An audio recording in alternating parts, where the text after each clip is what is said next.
How to make every step count. Hello everyone, it's Mazen. Welcome to the Maximal Life.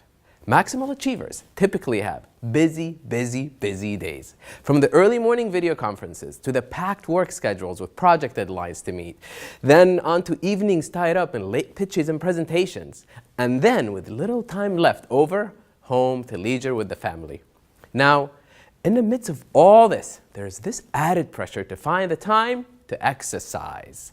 Maximal Achievers know that exercise is vital to peak performance. Billionaires become billionaires not just by working harder and smarter, but by avoiding burnout, by staying mentally motivated, and by staying physically active and healthy. They make their time serve them rather than chase time. But how do they do this? How do they find time for work, for family, for themselves, for learning, for growth, and to top it all, for exercise? I have good news. What if I told you that you can get the exercise you need in any given day without having to set aside a special time for it? What if I told you that there are approaches other than the all or nothing approach? What if I said that you can work out without actually working out? And that when you do find the time for your workout, that is actually a bonus. In fact, every step we take counts. Multiple studies consistently point to this. However, we're constantly surrounded by alarmist messages coaxing us to commit to an hour of intense, sweaty exercise every day. They even warn us of premature death for office jobs that tie people to a desk. Now, while these messages seem like well-intentioned attempts to get us all to commit to an exercise program of some sort, they are oversimplifying and promoting to us a one-size-fits-all Band-Aid solution. They're not telling you the whole truth about how movement really works. Movement and its beneficial impacts go so much deeper than we tend to think. A study by the Exercise and Sports Science Review examined the impact of too much sitting. The study examined how sitting in and of itself is bad for us, and the premise that it was rather the lack of sufficient moderate movement throughout the entire day that really was to blame. Interestingly, the study found that even just standing is better than sitting. That even if you don't move around too much, you're still better off than when you are sitting and being sedentary. So, when you make the effort to take short breaks during your workday, standing up, moving around, maybe doing few stretches, this is hugely beneficial. It is beneficial even if you did not get in that half-hour run or that hour at the gym or maybe your morning cycle ride. In fact, a study published in the European Heart Journal examined a similar premise.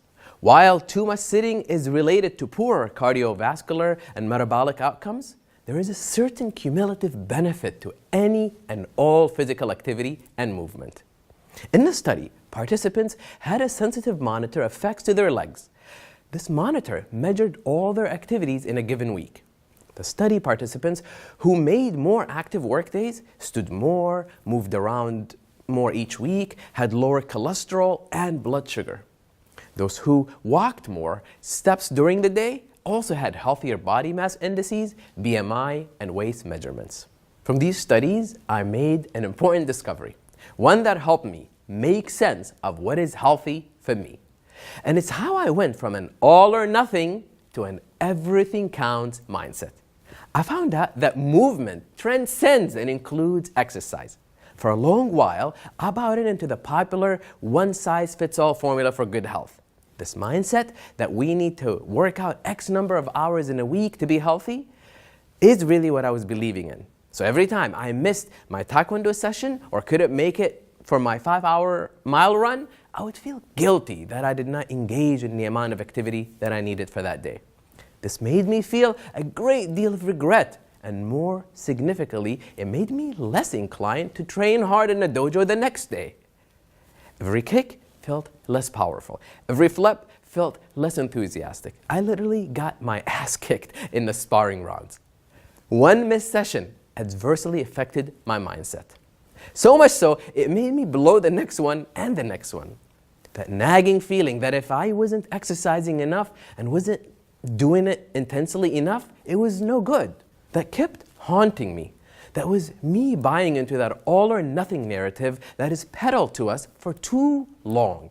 I labored under the all or nothing impression. Then I re-examined my day and started to actively find ways I could fit activity into it. I soon realized that walking from the parking lot to my place of work, climbing up and down the stairs and building up a sweat instead of taking the elevator, visiting a colleague at the far end of the floor, or walking over to the Thai restaurant 3 blocks away for business lunch instead of driving down, was all of it something that was supposed to count. All of it counted. And soon I saw how every step counted.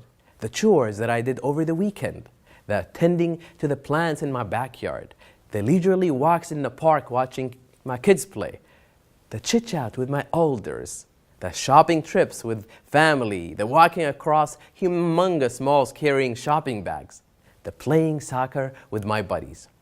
They all counted for something. My mindset that kept telling me the value of all this activity was nullified since it was not being done all together or in succession, I realized that nothing could be further from the truth.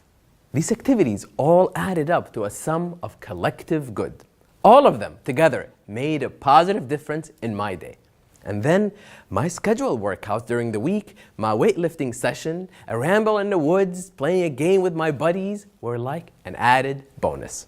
I started to give myself more credit for what I did and discovered the wellness benefits that I gained reflected this. We can make every step count. Your daily exercise doesn't have to be in one long spell for it to benefit you. It doesn't even have to be very vigorous to count. You can actually accumulate physical exercise throughout your whole day. Even activities that don't make your heart race, make you break out in a sweat and breathe hard are useful. Remember this, just like they say no reading is futile, I would also say that no physical activity is futile. It all adds up and all of it counts. It is all worth doing. So, now that we know we need to counter the side effects of sitting, let's discuss some simple, effective steps to accumulate activity each day. Author Susie Miller once said, "No matter how slow you go, you are still lapping everybody on the couch." I recall this every time I feel demotivated in the dojo from having missed a session or two earlier. And I pip myself up again and go out and kick some ass. My moves get more fluid, my flips more graceful, my kicks more powerful, and all with this change in mindset. No matter how little you think you did, even that little bit still counts for something. This change of mindset alters how you view exercise and visualize your day. It makes you energetic, helping you discover creative ways to fit more activity into each day. This energy is the antidote that we all need to lead a disease-free and fulfilled life. Participate in your health in more sustainable ways. As you watch this video, you can stand up, move and walk around if possible, do some calf raises, stretch your arms above your head, or do some twisting at the waist, or even some shoulder rolls. Do the same as you catch up on the financial market report later on TV. You can make each step count at work too. Start your commute early. Park a bit further from the office than you usually do. Walk the rest of the way there. Ditch the elevator. Take the stairs, even for just a few flights.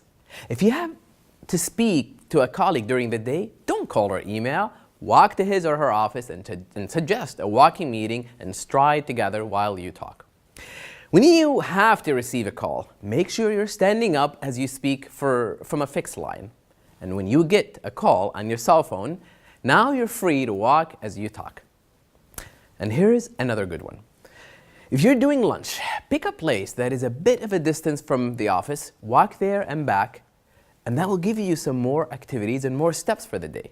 If you're having a meal or a snack at your desk, take time to walk around during that little break. Do stretches at your desk. Perhaps incorporate a few simple yoga poses into your day and just take a minute to give yourself a break. Consider getting yourself a standing desk and a chair or even a treadmill that allows you to work while you slow walk. This may not be for everyone, but it is worth thinking about. I love my treadmill desk at the office, and I use it almost every day. Now, even at the airport, you can keep moving and you can make your airport time count for you. Walk, don't use the escalator. Browse the stores even if you don't have to buy a thing. Make several rounds around the airport instead of sitting on a laptop or, responding back to emails. You can make your leisure time at home count towards your movement too. If you enjoy working on your lawn, remember this. It counts as activity right there. And as you settle down to turn the soil for your flower beds, that is also doing some valuable squats in the bargain. Also, doing the laundry or helping with the dishes, cooking up a nice healthy meal for the family, vacuuming, it all counts. You want even more ideas to count? Because I'm on a roll here. Tossing a ball in the yard with your kids or your buddies, having a rousing pillow fight. If there's a family decision to be made, step out for some fresh air with your partner. Take a gentle walk, hash out the nitty-gritty, and return refreshed and happy. Create an evening or a weekend ritual with the family. A game of something, a jog together, a session in the pool, a weekend hike, or a cycle ride. This is about having fun together, not a compulsion of any sort. Physical activity is a happy byproduct. Every step counts. Make this your mantra. Make this commitment to yourself. Find ways to create more movement in your day. And if you miss your workout, don't beat yourself about it. Certainly, don't let this rob you of the motivation to work out the next day. Remember, our bodies were designed to move. As long as you're moving, you're doing yourself a lot of good, and every step counts. Your journey to being your maximal self, living your maximal life, starts with you giving yourself the credit you deserve. As you make it a habit to be more active and find more ways to create movement in a given day, it will become a habit that will keep you in a good standing later in life. Start your transformation today. Every step counts. Thank you for joining me today. Your body is your most honest reporter. Continue to listen to what it has to say. Stay active, not just for an hour a day, but all throughout the day. In the comments below, share with us the creative ways you made it count today. Tell us your experience. Continue to nurture your maximal self and lead your maximal life. See you soon. If you like what you have seen and heard, please subscribe.